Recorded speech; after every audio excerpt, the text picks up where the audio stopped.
அனுக்கிரகம் செய்கிறவராக இருக்கிறார். முதலாவது விசுவாசிக்கும் போது அனுக்கிரகம் பண்ணுறார். ரெண்டாவது நீங்கள் கொடுக்கும்போது அனுக்கிரகம் பண்ணுறார். மூணாவது நீங்கள் நியாயமாக நடக்கும்போது கர்த்தர் அனுக்கிரகம் பண்ணுகிறார்.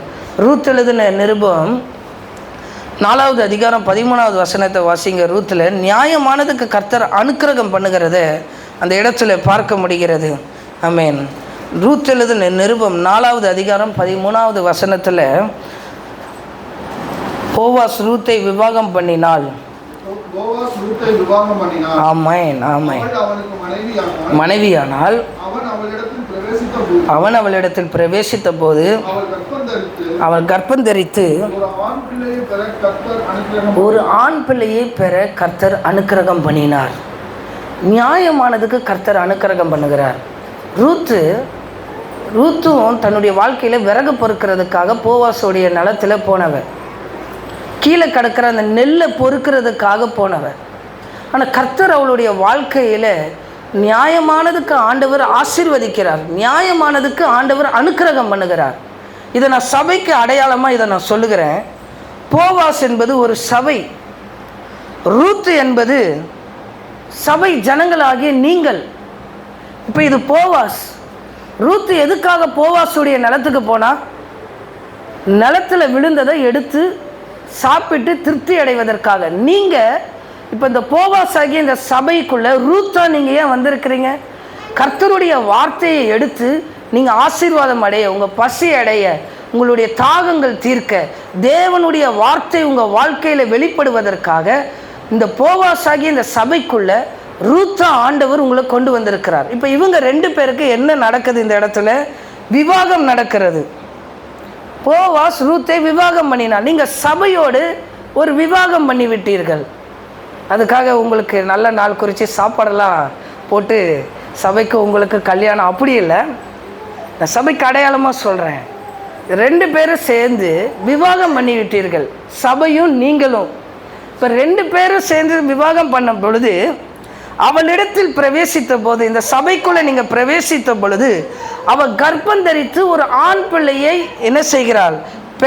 பெற கர்த்தர் அனுக்கிரகம் பண்ணினாள் என்று வசனம் இருக்கிறது. நீங்கள் இந்த சபையோடு கூட பிரவேசிக்கும் போது நீங்கள் கர்ப்பம் தரிக்க வேண்டும். எப்படி கர்ப்பம் தரிக்க வேண்டும் என்றால், ஆமென், ஆவிக்குரிய அர்த்தத்தில் சொல்கிறேன். நீங்கள் பிள்ளை பெற வேண்டும், சிறு பிள்ளைகளை ஆதாயப்படுத்த வேண்டும், ஜனங்களை ஆதாயப்படுத்த வேண்டும். நீங்கள் கர்ப்பம் தரித்து ரட்சிப்பை பெற்று அநேகருக்கு அதை சொல்லி சபையில் அநேக பிள்ளைகளை நீங்கள் சேர்க்கிறவர்களாய் கர்த்தர் உங்களை அனுக்கிரகம் பண்ணுகிறவராய் இருப்பார். நீங்கள் உட்கார்ந்துருக்கிற இடம், நீங்கள் உங்களுடைய இருதயம் சாதாரணமாக இருக்கலாம். உங்களுடைய எண்ணங்கள் எல்லாம் உங்கள் வாழ்க்கையை குறித்தது, உங்கள் குடும்பத்தை குறித்தது, உங்கள் எதிர்காலத்தை குறித்ததுன்னு இருக்கலாம். ஆனால் கர்த்தர் உங்களை குறித்து இருக்கிற நோக்கம் என்ன தெரியுமா?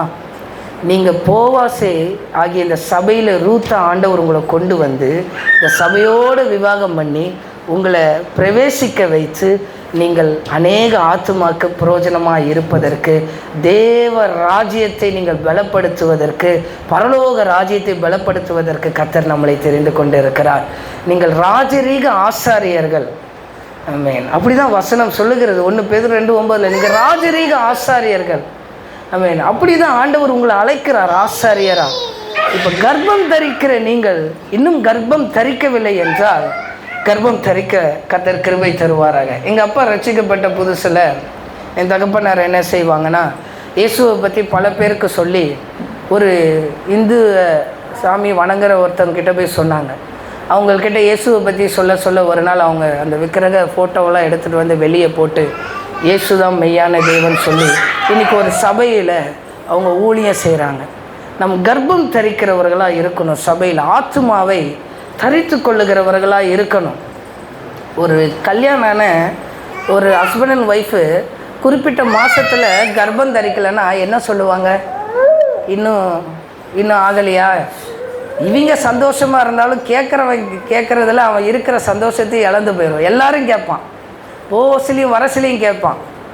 உலக மனுஷன் கணவன் மனைவி சேர்ந்து இருக்கிறாங்க, ஆனால் கர்ப்பம் தரிக்கலைன்னா கேட்கும்போது பரமபிதா நமக்கு இருக்கிறார்.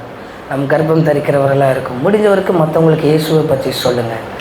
ஆண்டவர் நிச்சயமாக இந்த சபையில் நம்ம எல்லாரையும் என்ன செய்வார்?